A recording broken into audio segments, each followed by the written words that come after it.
नमस्कार, मैं हूं राहुल शर्मा। आप देख रहे हैं SP9 न्यूज़। स्वागत है आप सभी का आज के प्रोग्राम में।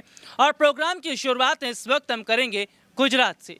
गुजरात चुनाव एक और जहां नज़दीक है, तो वहीं बीजेपी ने अपने तमाम धुरंधर नेताओं को उतारना शुरू कर दिया है। इन सब के बीच में स्मृति ईरानी का अगर जिक्र करें तो स्मृति ईरानी भी आ गई हैं। और क्या स्मृति ईरानी की बीजेपी में एंट्री से या स्मृति ईरानी की गुजरात में एंट्री से माहौल बदलेगा? हालांकि स्मृति ईरानी लगातार आम आदमी पार्टी को घेर रही हैं, गोपाल इटालिया पर निशाना साधे हैं। इसके साथ ही वो कह रही हैं कि गुजरात में आम आदमी पार्टी जीत नहीं पाएगी।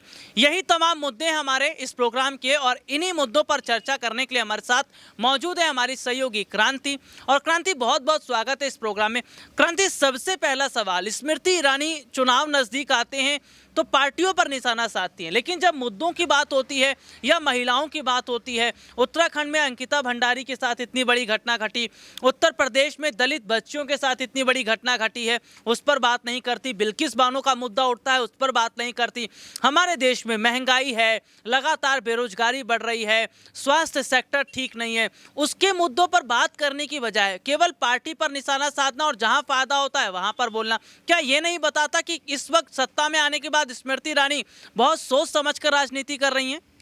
देखिए, बिल्कुल यहाँ पर अगर हम स्मृति ईरानी की बात करें तो जाहिर सी बात है कि वो बहुत सोच समझ करके जो है वो राजनीति कर रही है। और मेरे ख्याल से बीजेपी के तमाम नेताओं को जो है इस वक्त सोच समझ करके ही कदम उठाना चाहिए। लेकिन देखिए, उनके सोचने और समझने के तरीके को अगर हम समझें तो कहीं ना कहीं वो बीजेपी की छवि को ख़राब कर रही हैं। अगर वो सोच और समझ करके खेला करे तो जाहिर तौर पर वो तमाम मुद्दों पर बोलती हुई नजर आएगी, जिससे कि बीजेपी जो है वो कहीं ना कहीं और अपनी बढ़ोतरी की तरफ आगे बढ़े। देखिए, इन दिनों जो स्मृति ईरानी को लेकर के और उनकी बेटी को लेकर के जब से मुद्दा उठा, तब से उनके मुद्दों की वजह से जो है वो बीजेपी को काफ़ी ज़्यादा हानि हुआ है, जिसका असर कहीं ना कहीं गुजरात के इलेक्शन पर देखने को मिल जाएगा।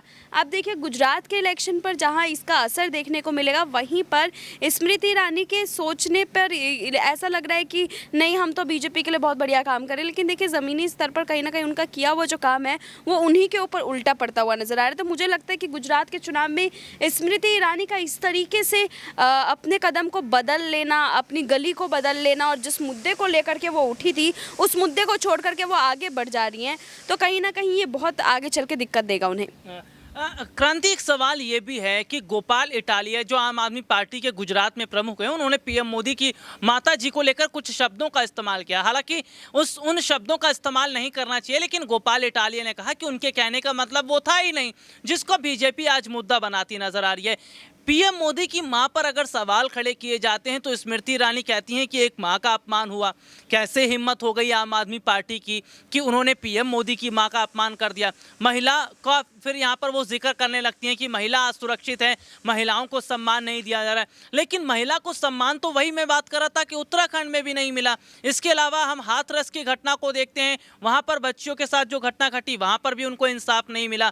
बिल्किस बानो भी एक महिला थी। और इसके अलावा हम देख रहे हैं कि महिलाओं के साथ भी बहुत सारे ऐसे मुद्दे उठते हैं, लेकिन उस पर कभी स्मृति ईरानी बात नहीं करती। लेकिन जब PM मोदी की मां पर बात होती है तो वो कहती है कि महिला का अपमान हो रहा है।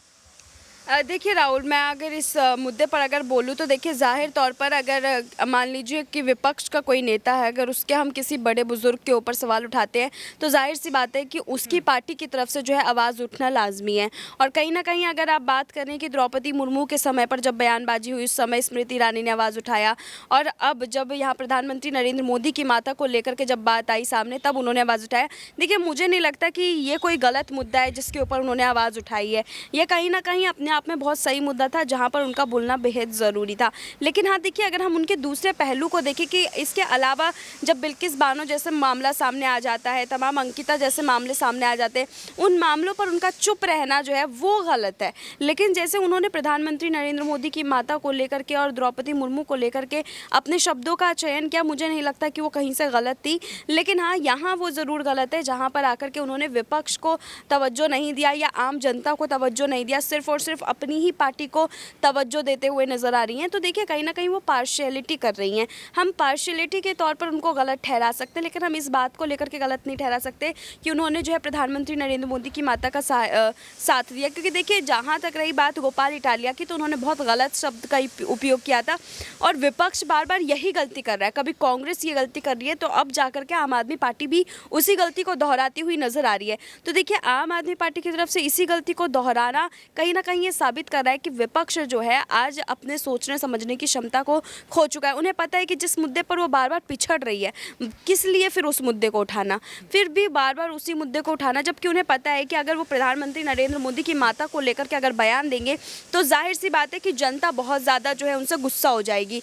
अब गुजरात जैसी जगह पर आप चुनाव लड़ रहे हैं और उस जगह पर उसी के गढ़ के जो है प्रधानमंत्री हमारे आ रहे हैं और उन्हीं की माता को लेकर के बयानबाजी करेंगे, तो मुझे लगता है कि यहाँ पर स्मृति ईरानी का बोलना भाजपा को फ़ायदा पहुँचा रहा है और केजरीवाल को सबसे बड़ा नुकसान।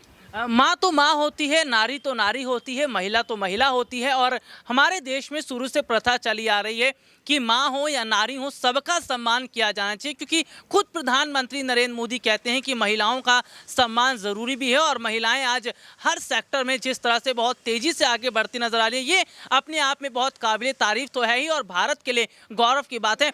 वापस गुजरात की तरफ अगर क्रांति चल रहे हैं तो गुजरात में सत्ता पक्ष तो ये कह रहा है कि भाई आम आदमी पार्टी हार रही है। स्मृति ईरानी कह रही है कि आम आदमी पार्टी 0 सीट लेकर आएगी। आम आदमी पार्टी को जो है गुजरात में कुछ जनता सपोर्ट नहीं कर रही, लेकिन दूसरी तस्वीर ये है कि जनता तो कह रही है कि भाई बदलाव होना चाहिए, आम आदमी पार्टी को फायदा मिलना चाहिए। कौन झूठ बोल रहा है, कौन सच बोल रहा है? देखिए अगर झूठ और सच की बात है तो यहाँ पर सवाल ये उठना चाहिए था कि आखिरकार जब भाजपा के नेता ऐसे सवाल पूछ रहे हैं तो फिर क्यों यहाँ पर आम आदमी पार्टी की जो नेता वो क्या बोल रहे हैं। देखिए अगर हम दोनों नेताओं की अगर आपस में बात सुने तो केजरीवाल भाषण देते हैं कि हम मोदी के गढ़ में घुस करके हम जीत जाएंगे और जैसे हमने पंजाब को जीता है वैसे ही हम गुजरात को जीत जाएंगे, दिल्ली मॉडल दिखा रहे हैं। लेकिन देखिए दिल्ली में आकर के जब हमने जनता से बात की MCD इलेक्शन से पहले तो जनता ने बताया कि केजरीवाल के कामों से वो ज़्यादा खुश नहीं है। दूसरी तरफ अगर हम बात कर ले गुजरात की तो देखिए गुजरात में 2 धड़े हैं। अगर हम जनता की बात करें तो एक धड़ा वो जो केजरीवाल को सपोर्ट कर रही है, लेकिन एक धड़ा वो जो पूरे के पूरे पक्के भाजपाई बन चुके हैं, जो भाजपा को कभी धोखा नहीं देंगे। तो देखिए वहाँ पर भी दोनों तरफ से जो है लड़ाई जारी है। लेकिन इस बीच में केजरीवाल की तरफ से बयान आना कि भाजपा जो है वो अब कहीं ना कहीं पिछड़ती जा रही है, देखिए वो गलत होगा। और यहाँ बीजेपी की तरफ से जो दावा किया जा रहा है वो भी अपने आप में बहुत बड़ा गलत है, क्योंकि देखिए दोनों ही पार्टियों की तरफ अगर हम नज़र डालें तो इस बार जनता के हाथ में बहुत बड़ा खेल है कि आखिरकार वो किसको जिताएगी। देखिए जनता अपना मुंह नहीं खोल रही है, वो कभी भाजपा का नाम ले जाती है तो कभी अरविंद केजरीवाल का नाम ले जाती है। कहीं ना कहीं अरविंद केजरीवाल का नाम लेकर के शायद वो भाजपा को डराना चाहती है कि हम सत्ता पलट देंगे यहाँ पर अगर आपने हमारे हित में काम नहीं किया। और यही वजह है कि यहाँ पर बीजेपी की तरफ से जो है लगातार एक के बाद एक बड़े बड़े उद्घाटन शिलान्यास किए जा रहे हैं वहाँ पर जनता को लुभाने के लिए। और दूसरी तरफ एक सवाल और है कि गुजरात का चुनाव किसके उस पर लड़ा जा रहा है? क्या गुजरात चुनाव बीजेपी वर्सेस केजरीवाल है या फिर प्रधानमंत्री नरेंद्र मोदी वर्सेस अरविंद केजरीवाल है? देखिए जाहिर तौर पर प्रधानमंत्री नरेंद्र मोदी वर्सेस जो है अरविंद केजरीवाल की लड़ाई वहाँ पर देखने को मिली है, क्योंकि देखिए बीजेपी अपने नेताओं के बल पर वहाँ पर खेला नहीं कर रही और ना ही अरविंद केजरीवाल के जो गुट है वो अपने दम पर खेला कर रहे। जाहिर तौर पर जैसे पंजाब में जीत दर्ज की थी वो कहीं ना कहीं अरविंद केजरीवाल का ही चेहरा उसमें शामिल था। और जिस तरीके से बार बार जो है प्रधानमंत्री नरेंद्र मोदी का अगर गुजरात में दबदबा बढ़ता है, जीत मिलती है, तो वो उनके CM चेहरे के ऊपर नहीं मिलता है, वो सीधे सीधे प्रधानमंत्री मोदी के चेहरे पर मिलता है। तो इस वक्त दोनों ही दिग्गज चुनावी मैदान में, भले ही दोनों में किसी को भी गुजरात की कमान नहीं संभालनी है, लेकिन हम ये कह सकते हैं कि दोनों के ही चेहरे पर चुनाव लड़ा जा रहा है। यानी कि गुजरात चुनाव बीजेपी वर्सेस आम आदमी पार्टी नहीं है, गुजरात चुनाव है PM मोदी वर्सेस केजरीवाल। हालांकि देखना होगा कि गुजरात चुनाव में क्या इस बार झाड़ू कमाल करेगी या फिर कमल जो है वो खिलता नजर आएगा। लेकिन आम आदमी पार्टी को हल्के में लेना ये अभी ठीक नहीं है, क्योंकि दिल्ली से पंजाब और पंजाब से गुजरात का जो रास्ता ये लोग तय कर रहे हैं ये बताता है कि आम आदमी पार्टी के इरादे बहुत मजबूत हैं और शायद अगर बदलाव की बात जनता कर रही है तो बदलाव हो सकता है। चलिए आज के लिए इतना ही, आपसे फिर दोबारा मुलाकात होगी, तब तक के लिए इजाजत दीजिए, नमस्कार।